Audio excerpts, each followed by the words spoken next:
voltar, inclusive, a gravar, vamos voltar lá para o nosso share, não temos tempo a perder, né?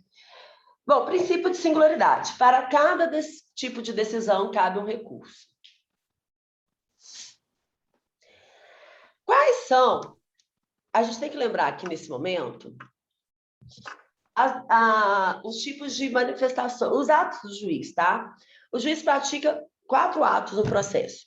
O despacho, a decisão interlocutória, a sentença e o acórdão que é proferido na segunda instância. Vocês lembram isso? Lá do processo civil 1, do conceito, do conhecimento, vocês aprenderam isso com o Marchiori. Lembra? A primeira coisa que o Marchiori deve ter explicado para vocês. Os atos praticados pelo juiz. Lembram? Então, o que é o despacho? É aquele ato em que o juiz simplesmente dá andamento ao processo, mas não tem... Gente, espera aí, tá gravando? Tá. Ah, vocês não estão me vendo. Vocês têm que me avisar, ué. Aí que eu vi que a minha câmera não estava ligada, eu falei, uai. Lembra aqui, gente. Despacho. É o impulso oficial. É aquele ato em que o juiz simplesmente dá andamento ao processo, mas não decide nada. Como, por exemplo, designar a audiência, tá? Se o despacho não tem condão decisório e recurso é contra decisão, contra despacho não vai caber decisão. Não vai caber recurso. Tá? Agora, eu tenho aquelas decisões que são tomadas no meio do processo, que são importantes, têm efeitos no processo, mas que não são a decisão final. Que são as decisões interlocutórias, o próprio nome já fala, no intercurso, no meio do processo. Exemplo, quando o juiz defere ou indefere a tutela antecipada, defere ou indefere a justiça gratuita, né? Aí, contra essa decisão interlocutória, vai caber agravo de instrumento e embargos de declaração, tá? E temos a sentença, aquela que o juiz julga o pedido procedente ou improcedente, contra ela cabe apelação e embargo de declaração. A sentença, ela põe fim à fase de conhecimento. E aí eu posso recorrer dela através da apelação.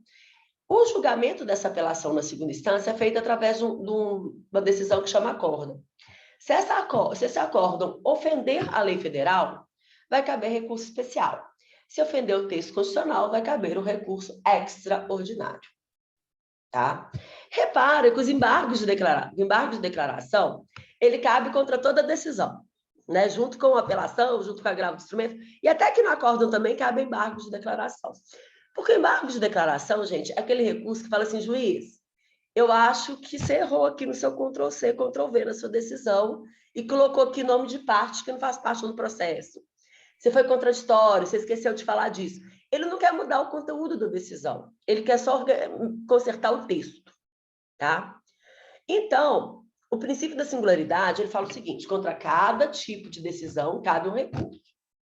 E a gente tem duas exceções, né? Que é o acórdão, contra acórdão cabe 2 recursos, o especial e o extraordinário, e o embargo de declaração, que ele cabe em todas as decisões para consertar o texto, mesmo que elas tenham o seu recurso específico. No caso da sentença apelação e da decisão interlocutória ou agravo de instrumento. Qual é a importância desse princípio da singularidade? É mostrar o seguinte, para cada recurso, para cada decisão cabe um recurso. Se eu tirar algum recurso, igual muita gente fica defendendo, eu vou ter decisão que não vai poder ser recorrida, que vai ser soberana. E que pode vir besteira aí, a gente não poder modificar. Por isso que é tão importante os recursos, tá? Dúvida, gente, até aqui? Não. Até o momento, não. Tá. E agora a gente vai trabalhar com o último princípio, deixa aqui, mas a gente tem outro, mais 6, né? Que é o princípio da fungibilidade. Não existe essa palavra fungibilidade no código, gente. Não existe. Ela existia no Código de 1939. Ela não existiu nem no Código de 1973 e não existe no Código de 2015. Acreditem em mim, não existe. Porém, apesar da palavra fungibilidade não existir no Código, o Código nos traz situações que detonam esse princípio da fungibilidade. O que significa o princípio da fungibilidade? Eu vou explicar de uma forma mais simplória possível, tá? Depois eu dou o conceito bonitinho. é receber o errado como certo. Olha só, eu falei aqui em cima que para cada tipo de decisão cabe um recurso, concordam? Se eu fizer uma apelação contra a decisão interlocutória, está errada, porque o que cabe aqui é o agravo de instrumento. Se eu fizer um agravo de instrumento contra a sentença, está errado, porque o que cabe aqui é a apelação. Né? O princípio da fungibilidade permite que, em algumas situações, não são todas, mesmo eu tendo interposto o recurso errado, ele seja recebido como correto. Tá? É o princípio da fungibilidade. Só que, gente, aí vira a farra do boi bumbá, não, tá? Que aí vocês falam, então eu posso responder errado na prova também, que a professora vai aceitar como certo. Não. Não. Eu mostrei a língua para vocês, estou convivendo muito com meu sobrinho de 5 anos, né? Olha só. Não. Por quê? Porque até esse princípio da fungibilidade, ele não é aceito em todas as situações. Somente algumas, eu vou mostrar para vocês quais são, tá? Então, primeiro, é aquele pelo qual se permite a conversão de um recurso em outro, no caso de equívoco da parte. Aplicação específica do princípio da instrumentalidade de formas, tá? Ele era previsto no artigo 810 do Código de 39, mas o Código 73 não reproduziu o dispositivo, ele continua tendo aplicação até hoje. Quais são os requisitos? Eu falei que não cabe em tudo quanto é caso, né? Tem que haver dúvida objetiva decorrente da lei ou da doutrina, né? Ou seja, tem que ser uma situação que gera dúvida sobre qual recurso utilizar, e não pode existir um erro grosseiro. Nesse caso aqui, por exemplo, de usar um agravo de instrumento contra uma sentença, ou uma apelação contra a decisão interlocutória, é erro grosseiro, não pode. Sabe qual que pode? Aqui, ó. Recurso especial, recurso extraordinário. Porque algumas vezes a decisão vem com erro na lei federal, mas a lei federal, gente, ela decorre da lei do texto constitucional. Então, dá dúvida mesmo se o erro é da lei federal ou do texto constitucional. E aí, se eu fizer um recurso especial e o STJ perceber que aquela ofensa é contra a Constituição, ele remete para o STF. E aí, o recurso especial vai ser julgado como recurso extraordinário. E o contrário também. Se eu fizer um recurso especial e o juiz falar, não, isso aqui não foi ofensa à Constituição, né? Lá no STF, o ministro, foi ofensa à lei federal. Ele remete para o STJ para julgar como recurso especial. Ok? Bom, então deixa eu fazer um new share agora. Aqui.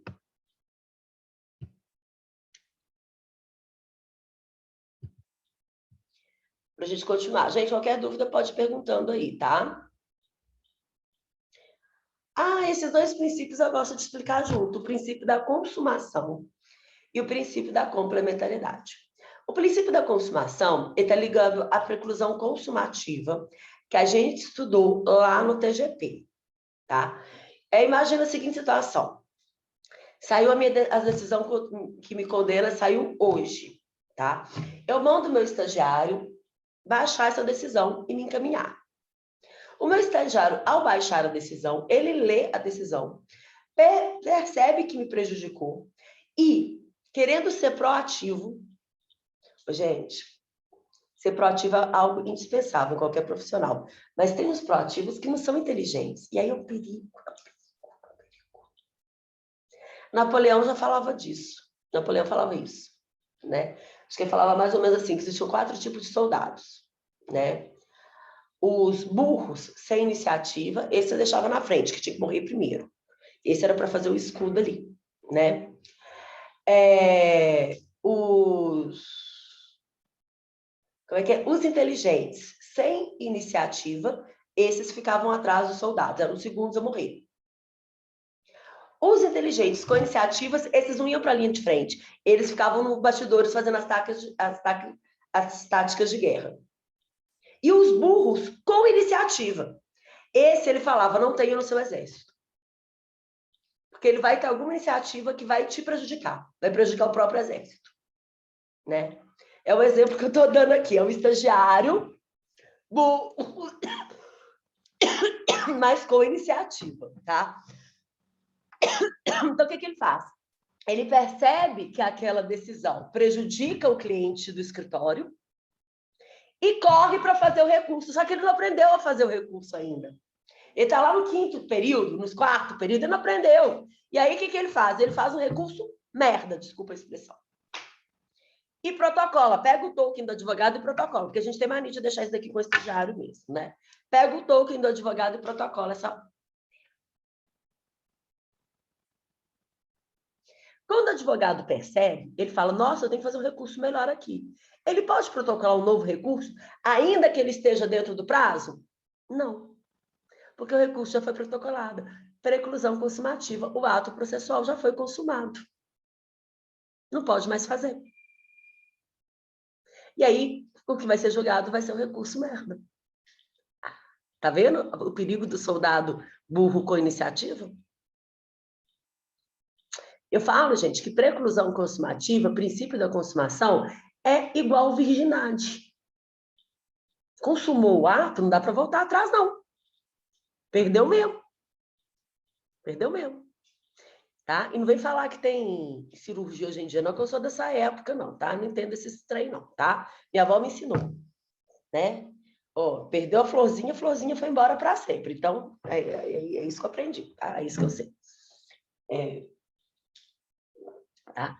Bom, então, manifestado o direito de recorrer, consuma-se o momento procedimental da prática, criando o impedimento de recorrer novamente. Tá? Esse é o princípio da consumação. Porém, tem uma outra questão aí que a gente vai ter que trabalhar, que tem a ver com isso, que é o princípio da complementariedade. Deixa eu mostrar para vocês aqui. Vou mostrar aqui no meu mapa mental, que fica mais fácil. Tá vendo que aqui foi proferida uma sentença, ok? Eu tenho o prazo para interpor recurso de apelação, que é 15 dias. Porém, contudo, eu percebo que essa sentença tem um erro de digitação do juiz que compromete o processo. Exemplo, outro dia eu vi um juiz que faz assim, ó, fez assim: condeno a TIM a pagar a indenização por danos morais para fulana no valor de tanto. Condeno a TIM a pagar a indenização por danos materiais a TIM no valor de tanto. Quando o juiz, na segunda frase, repetiu TIM, com certeza foi um erro de digitação. Em vez de pôr o nome da autora, ele pôs o nome da TIM de novo. Porque ninguém vai condenar a TIM a pagar a própria TIM, concorda? É simplesmente um erro material. Para consertar esse erro, a gente tem que fazer embargos de declaração. E os embargos, eles têm que ser feitos antes da apelação. Isso porque, inclusive, o prazo para apelação é de 15 dias, os embargos é 5. Agora, imagina que a pessoa afoita fez a apelação no segundo dia, tá? No segundo dia, após ter sido proferida a sentença, a pessoa foi lá e interpôs a apelação.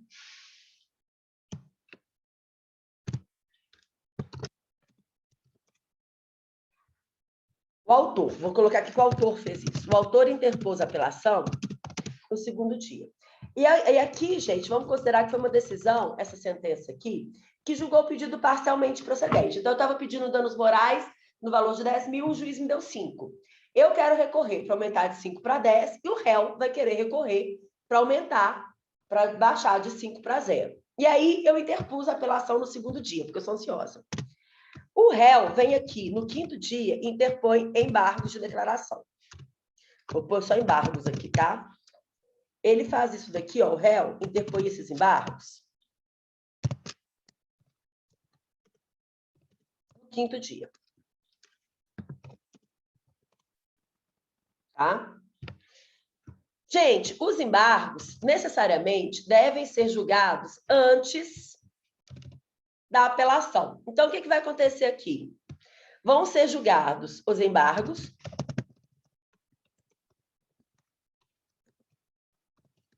e os embargos modificaram a sentença, porque antes a TIM tinha sido condenada, né, a pagar somente danos morais. Os danos materiais, ela tinha sido condenada a pagar ela mesma, agora ela foi condenada a pagar a fulano. Então, quando ela tinha recorrido só dos danos morais, porque ela não tinha sido condenada dos danos materiais ainda. Mas aqui, com o julgamento dos embargos, ela foi também. Mas ela já apelou, ela já consumou. Mas aí, se há uma modificação na decisão através do julgamento dos embargos, aí eu vou ter o mesmo prazo para completar a apelação. Não é para fazer outra, não. É para completar, tá? Só aquilo ali que foi modificado é que eu vou poder complementar. Ok, gente? Então, o princípio da complementaridade, ele fala exatamente isso, tá? Que os recursos devem ser interpostos no prazo previsto do CPC, juntamente com as razões de seu inconformismo. No processo civil, não é possível o expediente de interpor o recurso e, em outra oportunidade, deduzir razões que fundamentam o pedido de nova decisão. Acontece no processo penal, né, para inclusão consumativa. Ocorre que, após a interposição do recurso, haja modificação da decisão, a parte pode complementar suas razões. Então, se eu interpus um recurso e depois desse recurso o juiz modificou a decisão, por algum motivo, eu vou poder complementar na medida do que ele modificou. Ok? Dúvida, gente? Não, eu só queria um favor. Ah. Colocar de novo aquele mapa mental para eu tirar um print. Tá, mas eu posso colocar isso até lá na aula para vocês também, né, gente? Pode. Posso. Você me lembra depois do Luciane, porque eu vou terminar a aula com vocês, eu vou sair para uma reunião. E aí, é reunião presencial mesmo. Aí eu esqueço, entendeu? Só me lembra no WhatsApp que eu coloco para vocês no final de semana, tá bom? Só para não esquecer. Ah, ótimo. Obrigada. Tudo que a gente faz aqui na sala, gente, eu posso colocar lá na sala, né? Ótimo. Na aula, eu posso colocar lá no sistema faculdade para vocês, tá? Se vocês acham que essas coisas que a gente vai desenhando, só me pedir que eu coloco, não tem problema, tá? Gente, princípio das decisões juridicamente relevantes, tá? Veda a recorribilidade de alguns atos do juiz. Ou seja, eu só tenho recurso contra decisões relevantes, né? Na verdade, a única coisa vedada, né, de interpor recurso é despacho. Por quê? Porque ele não é uma decisão, ele é uma manifestação. Então, o que a gente tira desse princípio das decisões juridicamente relevantes, né? Não cabe recurso contra despacho. E se alguém quiser saber, ó, o artigo, não cabe recurso contra despacho. Deixa eu ver aqui. Esse é o 1001. É o 1001, aqui, ó. Dos despachos não cabe recurso, tá? Ah, esse princípio aqui é ótimo. Princípio da prohibitio reformatio impejus. O órgão judiciário do recurso não pode decidir de modo a piorar a situação do recorrente. Gente, deixa eu dar um exemplo para vocês aqui que vocês vão esquecer nunca mais. Você tirou, Luciane, 25 na minha prova. Uma questão eu julguei errada. Então, você vai lá e recorre, porque você quer 30. Ao você recorrer, eu percebo que eu corrigi a prova errada mesmo. Mas, ao contrário do que você está pensando, em vez de você tirar 25, você tirou foi 20, que teve uma outra questão que estava errada, eu corrigi como certa. E aí, através do seu recurso, eu diminuo sua nota para 20. Se deu mal, hein? Se deu mal. Gente, se o professor pode fazer isso, e vocês sabem que aquele professor vingativo, sem amor no coração, tipo eu algumas vezes, porque eu sou bipolar, né?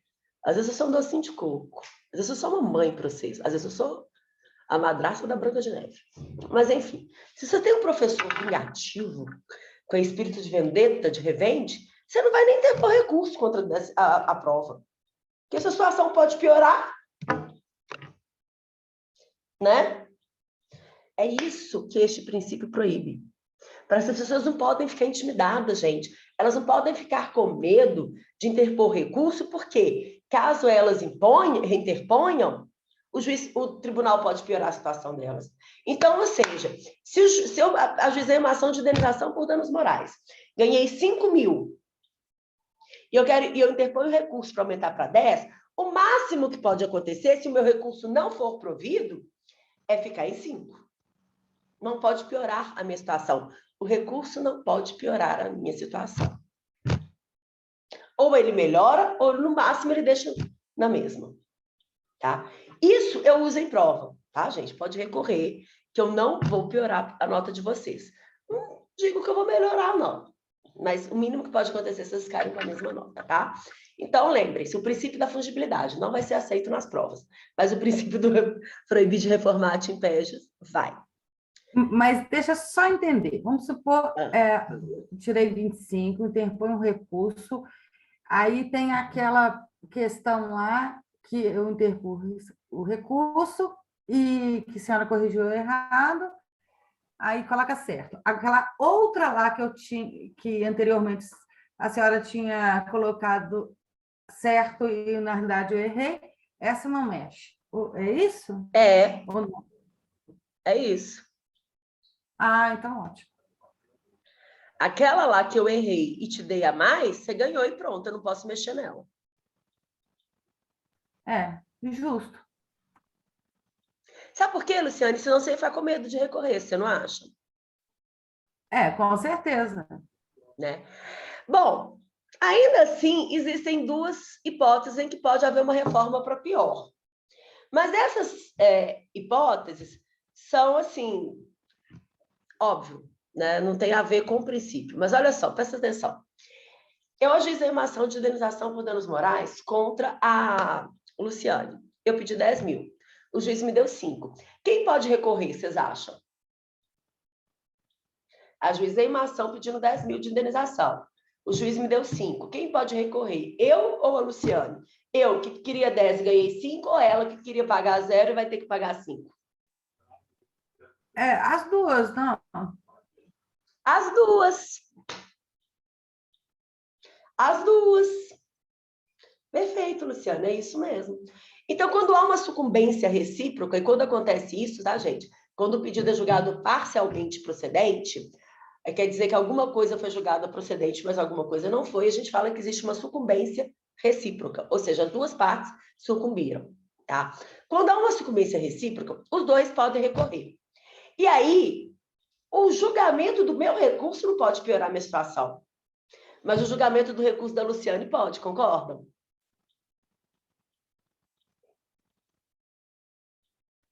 Então, aquele recurso que eu fiz para aumentar de 5 para 10, se ele não for provido, vai manter no 5. Agora, o que a Luciane fez para passar de 5 para 0, se é provido, ele vai piorar a minha situação. Mas repare, a minha situação não está sendo piorada pelo recurso que eu interpus, mas pelo recurso que ela interpus. Ok?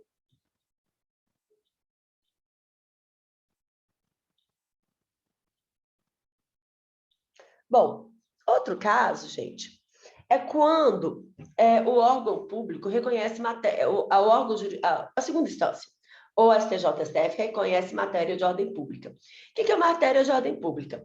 É aquela matéria que importa não só as partes, como também ao Estado, e pode ser modificada a qualquer momento. Não pode ser modificada, perdão, gente. E não pode ser modificada de jeito nenhum. Então, por exemplo, uma competência absoluta. Então, a minha ação deveria ter sido julgada na vara civil, mas foi na vara de família. Ninguém percebeu isso, nem eu, nem outra parte, nem o juiz. Chega na segunda instância, os desembargadores percebem. Eles vão extinguir aquele processo, sem resolução do mérito. E aí, se eu tinha ganhado alguma coisa, eu perco o que eu ganhei, porque eles decretaram a nulidade daquele processo no qual eu havia ganhado. Tá?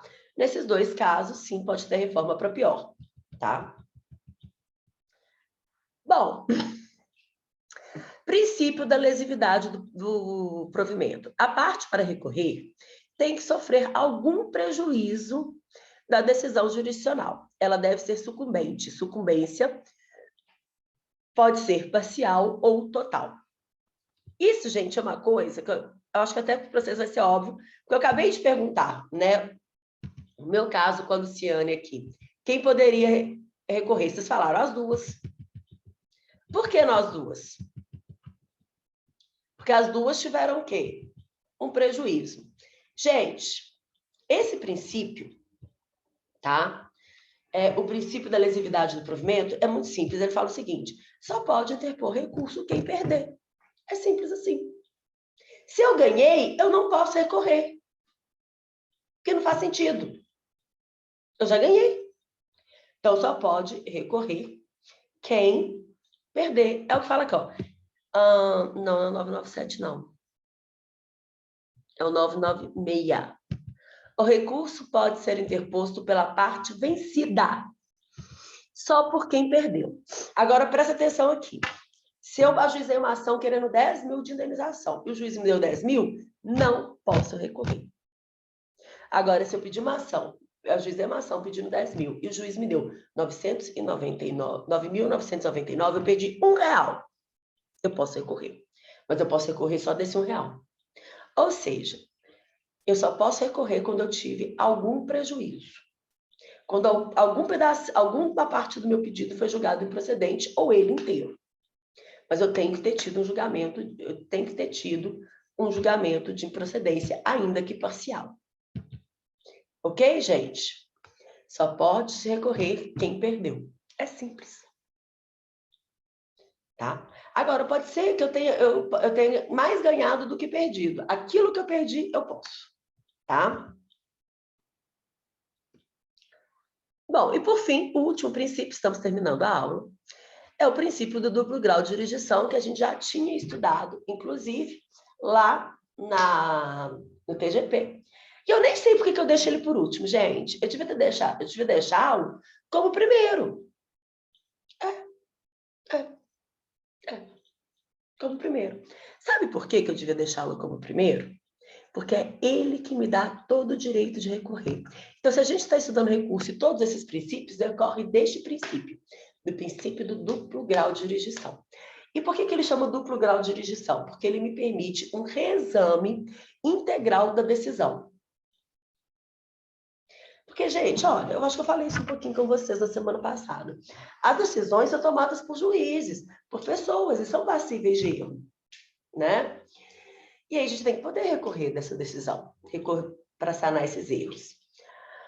Então, a minha tutela jurisdicional, quando eu tenho um conflito, eu levo o meu conflito ao judiciário, ajuizando uma ação, eu estou pedindo a tutela jurisdicional do Estado. E aí ele me dá essa tutela em forma de sentença. Quando eu recorro, então quando eu venho aqui, ó,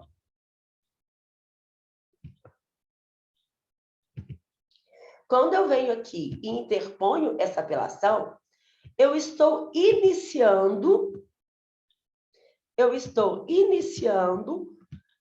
devolvendo ao judiciário.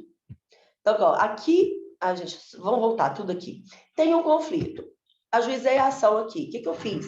Levei ao meu Estado o meu pedido de tutela jurisdicional, para ele me tutelar, para ele resolver o conflito.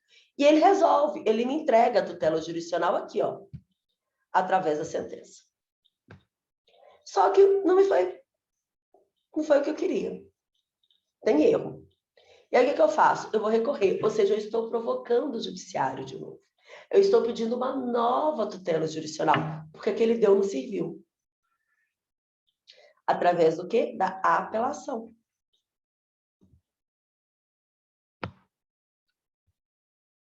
Né? Tanto é que eu tenho que pagar custas para recorrer, sabia? A maioria dos recursos. Por quê? Porque eu estou iniciando uma nova tutela jurisdicional.